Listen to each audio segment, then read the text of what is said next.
You know the great thing about swords? Not off the top of my head, no. Equal opportunity for usage, whether you are the one who are wielding it or getting stabbed by it, and it's very inclusive for dating. What?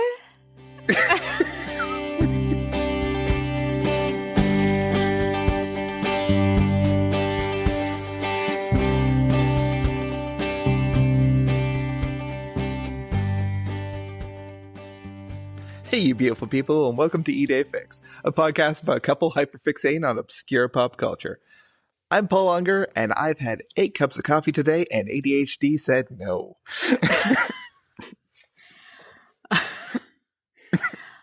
I'm Jess Unger, and it literally does not matter how much sleep I have had. I am so tired all the time.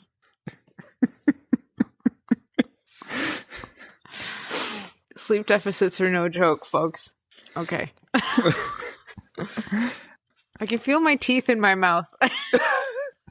That's the worst kind of tired. It's like, why are they so big? Why do they take up so much room? Ugh. Now,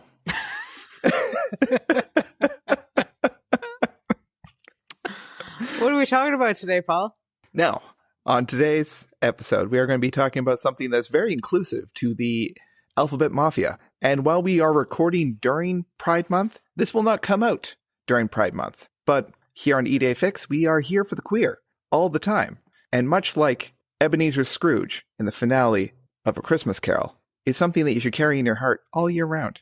Oh, goodness. Okay. True. I don't know about that particular statement. I mean, I get it. Oh, yeah. It's the sentiment. I don't think that Ebenezer Scrooge would have been terribly down with Pride Month. It was a different time, but also it took him really a long time to come around to workers' rights. I feel like queer culture would put him in the grave. Okay. So how about we switch it up a bit and say, make it like it's the moral of My Little Pony, Friendship is Magic. You carry that in your heart with you all year round. We can see about that. Okay, we'll workshop it. But today's episode, we are going to be talking about a dating game, but also a dungeon crawler, and a game that we are very happy to kickstart on Kickstarter a very long time ago and then kind of forgot about. We're talking about Kitfox Games Boyfriend Dungeon. Yay! It was actually super cool to see us in not necessarily game credits, but Yeah, the backer credits? Our names in the backer credits. That was really cool. I forgot that we had backed this game because I've backed so many things on Kickstarter over the years that I kind of get that blind spot to seeing those email notifications of, oh, you have an update from Kickstarter. And usually I don't check it. I kind of binge through updates once I go and back another project. I'm like, oh, there's the little bell with 99 plus notifications for stuff. That's how I live my life. Yeah, it's par for the course. Yeah, but this game has you as a character who is all-inclusive. You can choose your pronouns at the beginning of the game and basically design your character however you see fit. It's a little chibi guy, though. Like, Yeah. It's not like a super huge slider. It's like your little chibi guy. You Yeah. choose what you wear and what your hairstyle is and what color it is. Your standard dating game affair, where Yeah. you can do like your little customization. Yeah. But you are a character going to Verona Beach for a summer, basically to get out into the world because you've never gone on a date beforehand, and your cousin Jessie, who is going to help you kind of get out of your shell. And you happen to meet people who transform into weapons, which is just a thing in this world, and we are down for it. Absolutely. The other thing I really liked about this is there's a text system where that's how you communicate between all the characters in the game. And it'll ask you ahead of time, there are going to be texts that are going to come in from a character named Mom. Is that okay with you? So it asks a lot of consent, which I really, really loved. And also, if you do pick yes and you're good with that, Mom is so sweet. She is She's so nice. just super supportive. Be the video game mom that you want to see in the world. Exactly. That being said, the game itself actually is interesting in the fact that it gives you sort of your warnings up front about what types of things you'll come to face during the game. Mm-hmm. All the characters are super supportive except One. one who is the antagonist, who ends up being your first date that your cousin sets you up on, and the ongoing foil for the rest of the game. Yep. And his name is Eric. And he is a blacksmith in town, because apparently, again, this is a culture of weaponry and people who are weapons as well. Yeah, but he is what you would characterize nowadays as a quote-unquote nice guy. Yes. He, because Jess and I were playing this, and when he first came on the screen, we're like, oh, we can get behind this. This guy's super great. Yeah, we're down with this. And then it's just little by little, those little things that you pick up on. And here's something. I've been out of the dating game for over a decade at this point. Yes. And I should hope so. Yeah. I didn't really need to deal with I never did online dating whatsoever. So I got to bypass all that. I know you weren't so lucky, but I got to miss that entire wave of online dating, and I just found you. And that was awesome. And I hear these stories on Tinder and all that of just, horrible conversations that go on. And really, I couldn't empathize with it because I'm just like, this is just awful. Why would you subject yourself to this? And getting just a small taste of that in this game. It's yucky. It gave me such anxiety that I never had to deal with beforehand. I do not want to deal with that ever. But I know with some characters, that's what they were trying to go for. And in my experience, just from how it made me feel, because Eric ends up being very overbearing to you. Yep. It came across very well. Good job, guys. Yeah. They faced a lot of backlash for Eric's character for making him that way. But while it was yucky feeling and really uncomfortable, I think for the nature of the game, it was not necessary, but it was an okay touch because it gives you a wide range of characters and people that you would encounter when dating, and it actually helps you identify the oh heck no red flags. Yes. That you would run into. Now, one of the things that your cousin tries to set you up with after the first date goes awry is sending you to a new gym because you're in Verona Beach. It's a very sort of California-esque place. Mm-hmm. He sends you to a gym called the Dunge, which is short for dungeon. It's a new type of place where you go and basically fight monsters based out of your fears, which seems like it'd be a much more heavier subject, but you go in with someone who transforms into a weapon and fight your way through and kind of earn some cash. And face your fears. Yeah. And get a good workout during it. Yeah. And this is where you meet your first, your first weapon person. What are we going to call them? I don't know. Because they just, anyways. We can just call them weapons. Yeah. So while you're going through the dungeon, you end up first meeting Isaac, who is an instructor there, as also a fencing instructor, who is a not quite venture capitalist, but he is also a lawyer and funder of different. He's funding an app, like a dating app for weapons and other people to meet up. Oh, he's an investor. Super good guy. He ended up being one of the people that won us over in the right from the get-go. Yep. And he's being super supportive. He kind of guiding you through your first time going through there. But as you start digging into the dungeon, you find damaged weapons. Mm-hmm. Weapons that have no idea how they ended up in the dungeon and kind of being chipped and worn apart. Mm-hmm. And as you're going through, you're finding new weapons, new people, and these end up being sort of the dating pool that you have. And there's a whole slew of characters. Like the first one that you meet is after Isaac is Sunder, who is a nightclub owner and also kind of skeeved us out a little bit. Yeah, he was like your playboy type. We did not progress his story as much because he just rubbed us the wrong way. Yes. We have the painter, Valeria, who is a dagger. Mm-hmm. And she ended up being the one who won us over in the game. But we will get to that because there's a reason why we went with her and made it really difficult to double back. You meet a local university student, Sawyer, who turns into a glaive, and they are just adorable as heck. just so sweet and so bad at life. Okay. You meet the K-pop boy band star Seven, who turns into a laser sword, which sweet. You can't really beat that. It was a fun one with. You meet Pocket, who turns into bladed brass knuckles, and they are a cat. They are just a cat named Pocket. And I love them, and their story was fantastic. And then the one who we did not meet until very late in the game, unfortunately, and I regret it so much, is Rowan, who turns into a scythe, and their crow, Crowley, who... Their crow is albino, and he always says pretty human. They are just a fantastic pair, and unfortunately, with the way that I had played the game, we didn't get to Rowan until I got to a point where I was just kind of going through the dungeons and wasn't necessarily doing some of the other story quests. Yeah. And then I progressed the relationships of Valeria and Isaac a little too far, and then I felt yucky double timing on them after talking about commitment. It made it difficult because I didn't want to be a giant hoe bag. It's a quality you look for in a partner, really. It is. It's something I try and do in my life. It shows. Yeah. It's very evident. Yeah. And I appreciate it. Thank you.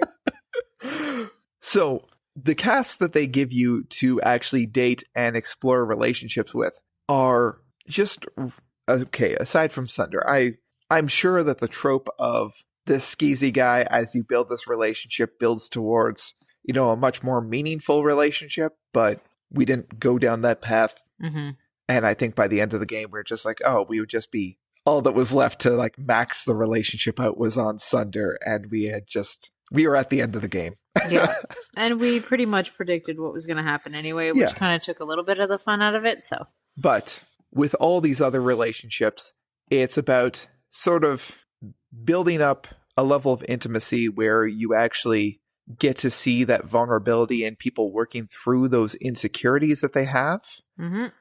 So without getting into too much spoilers, it gets into just trying to, people who might be dealing with an overbearing figure in their life that's been guiding them, or someone else who's trying to set up boundaries with someone from a previous life. People who are dealing with grief. There's a lot of interesting stories there, and for the size of the game, because the game itself, I think I played it over 2 or 3 couple hour sessions. Something like that. It didn't take you very long. No.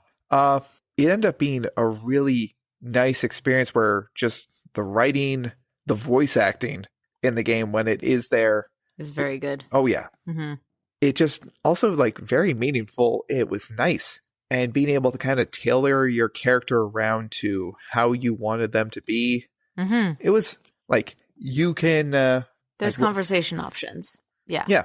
And when you set up your character, you can choose, gender pronouns. You can dress them up however you want. I went from wearing a business suit to wearing a fancy summer dress to just mess around with outfits. It was nice. Yeah. Mess around. Yeah. Do whatever you want. And I found myself, I know there's new DLC that's coming out at the end of the, I think there's 2 new characters or 3 new characters being added at the end of the summer. Oh, okay. But this had just come out on Game Pass. Plus we have I think we have it on the Steam key, which we got for backing the game. But it's just one that I kept on forgetting to go back to. But Kitfox Games has come out with some amazing stuff, from Moon Hunters to they're redoing Dwarf Fortress with a visual style, which an actual visual interface. It's a game that was done almost entirely in ASCII and Word.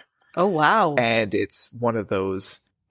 is it text-based? No, it's sorry. It's a strategy style game, but where there are so many variables at play where just anything could happen. It's basically like playing D&D on a civilization scale where the DM is always going to say yes to, can you do that? But this game has been around for so long and it's just so obtuse that I've never been able to get into it. But I'm looking forward to it having the visual interface so I can maybe grasp it a little bit better. Okay. It's just too much noise for my Already Noisy Brain? Yes. Yeah. And the people who work at the studio, I've only ever met a few of them, but they are some really fun people. And the person who is doing the first part of the marketing campaign, Victoria, did a phenomenal job with the start of it. I think she was one of the first developers I saw on TikTok at the time. Okay. And she was killing it. Ooh. And she then went on to do marketing for Among Us as it started to like really peak up in their campaign there. So I hope that hope they're doing really well with that. But this game still has a really good, strong, like still seeing them kick around on TikTok, still getting the updates about the new DLC characters. I need to go follow them. Yeah. Special shout out in this because as someone who grew up with Sailor Moon, I really appreciated the transformation sequences in this. They are very well animated, and they happen for all the characters at least once, and each one of them has a flourish that's specific to that character. Yeah, and it's not super polished animation. It looks a little bit rough, but that's part of the charm. Like, I don't know. I love them all so much. It was so neat to see them transform and what their weapon looked like, and relating it back to what their human form looked like. It's so neat. It's really visually appealing. It's very nice. It's very nice on your brain, except for when you're actually doing the dating part. Then it's anxiety inducing. But other than that, it's very good. Another thing that I thoroughly enjoyed about this game was the music. There's some really good music tracks that are just really enjoyable. And I pulled up the soundtrack just recently because we were backers, so I realized I can go through the email and find where we received a copy of it, because I'm like, oh, I'm going to go buy that on Bandcamp. Wait a moment. Stop for a second. We already own this, and this is why you have a spreadsheet of stuff you own, Paul. So I went there, and it's not like I would have remembered my Bandcamp login again. That's its own problem. I need like a password manager for my password manager if it's not saved. Anytime I need to change my computer up, it sets me back about like 2 months. Wow. Yep, but this is how I live my life. But back to the relationships there. I found it really interesting that all of them could either be taken in a romantic or a platonic direction. Yeah, and you can still max them out either way. There are some that are exclusively platonic, like you can't romance the cat. No. You can't romance the cat for very obvious reasons. But you can develop a very nice and healthy relationship with the cat. And that is what matters. Exactly. I am looking forward to this game actually getting its DLC, because there's new scenarios that are coming out. There's a formal setting, which I don't know the details of it, but seeing the characters in all their variations of outfits just makes me very happy. Oh, wow. Yep, that. And there's something there for everybody. Yeah. Which literally pretty much makes me very happy. Yep, same here. And games like this make me want to try more of the visual novels. Like, I think we talked about this with Paradise Killer.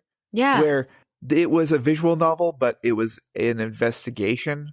And in this one, it's a visual novel, but it's with a dungeon crawler, and I'm still looking for something to scratch the rogue-like itch from Hades.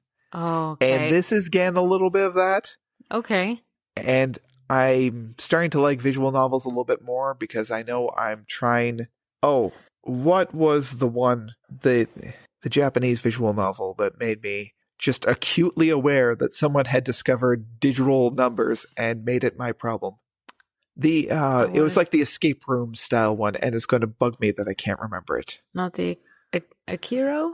No, I'm going to have to look it up later. But that one I was also really enjoying until I dropped and forgot about it, and now I'll have to go and find it. Anyways, point is, I'm finding that I can't go for a strictly dating style game. I think that might just be too boring unless it has some sort of weirdness or different spin on it, or a dating game with another game attached to it. I think that might also be it. Okay. Because, like, I'm so ashamed to admit this. I love dating sims. I love them so much. That's why I also was super excited about Dream Daddy. That was so fun. Dream Daddy was good. I really enjoyed Dream Daddy. And that was its own thing where I think we burned through that after watching someone else do a playthrough of that game. So it was like a lot of Dream Daddy all at once. Not that I minded. That was a fun game. I guess my thing is like, it really gets difficult to progress. Like you kind of lock into a certain point. Yeah. And with this one, at least let you, if you wanted to just romance everybody. Yeah, romance everyone. To just go like poly on the whole town. You can do that. Not everyone's going to appreciate that, but you can romance everyone to your like whatever desires you want.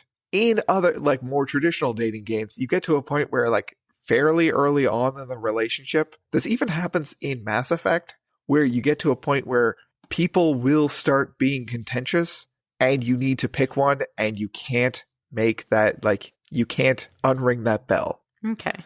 Because I remember that with, what was it? You end up with like Miranda and Jack fighting in Mass Effect 2, where I'm just like, I'm just trying to date Garrus, guys.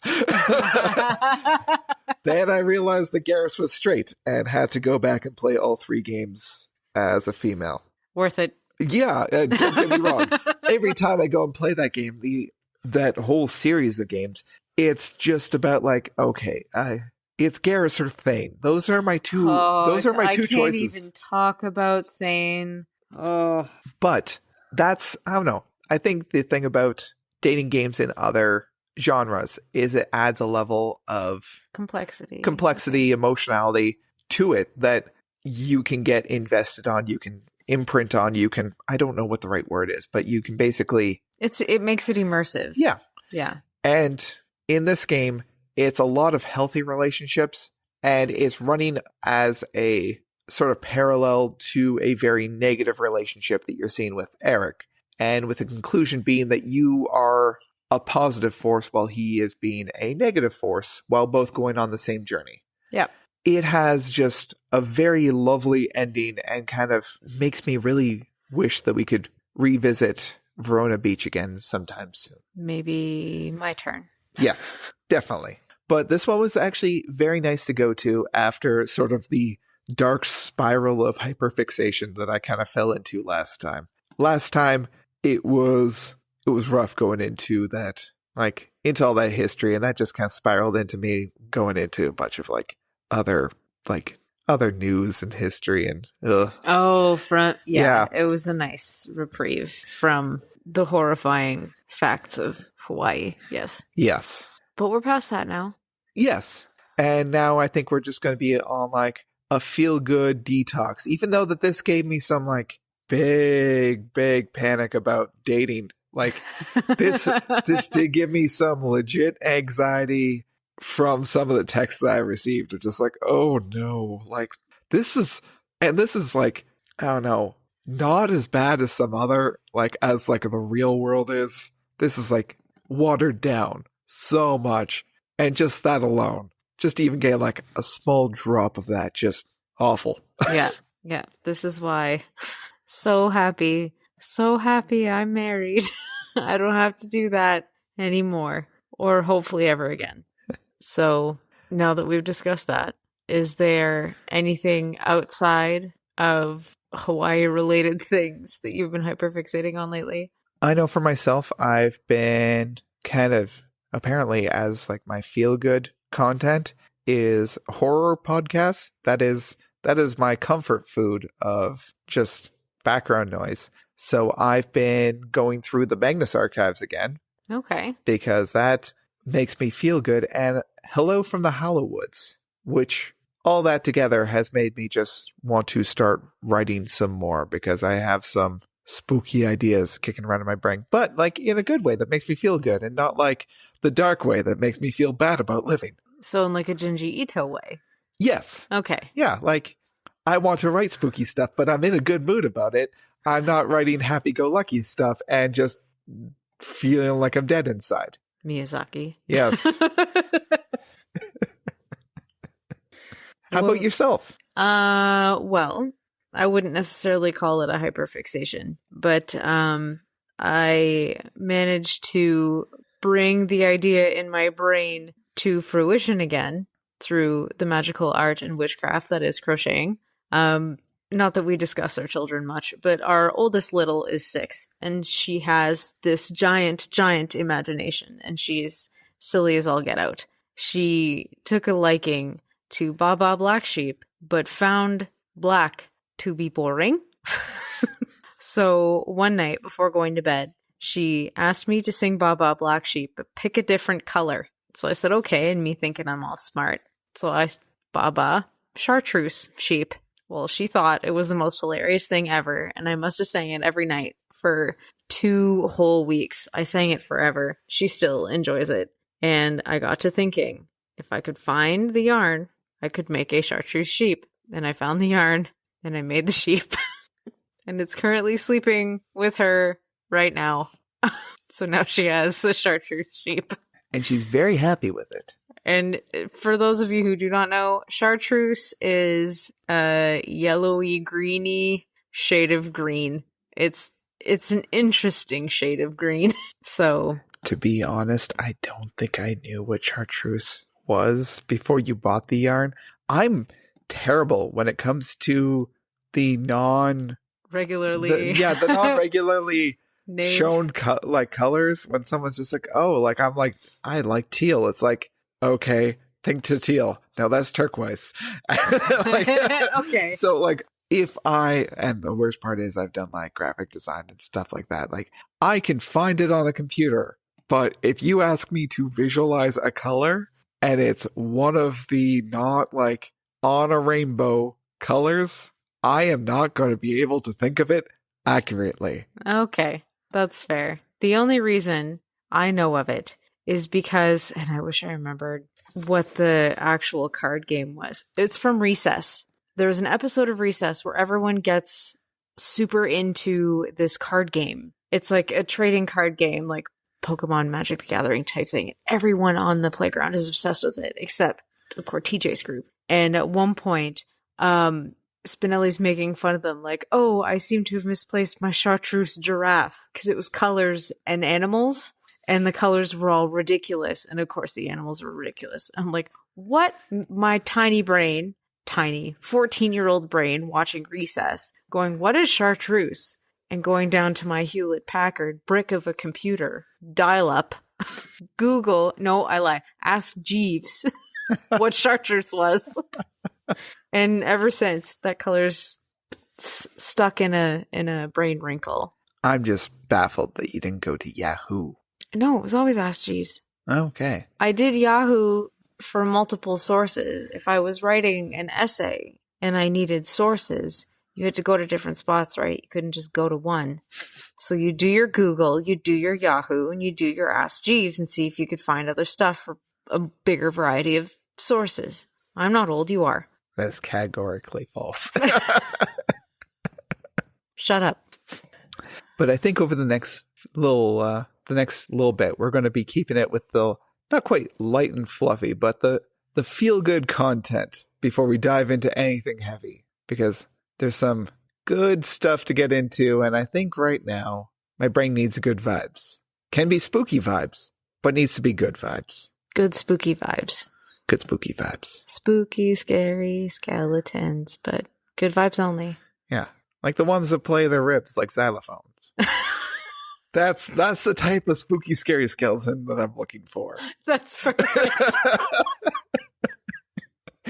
Not like 1930s Mickey skeletons. Oh, no, that's bad. No, those ones are trying to be happy and upbeat, but they are also being pure nightmare fuel.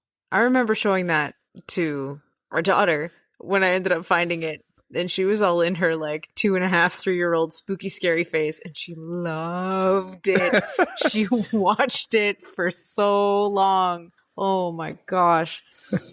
But no, super into it. Xylophone rib skeleton vibes only. Yes, that's what we'll be looking for going forward. Yes. But until then, remember, like what you like.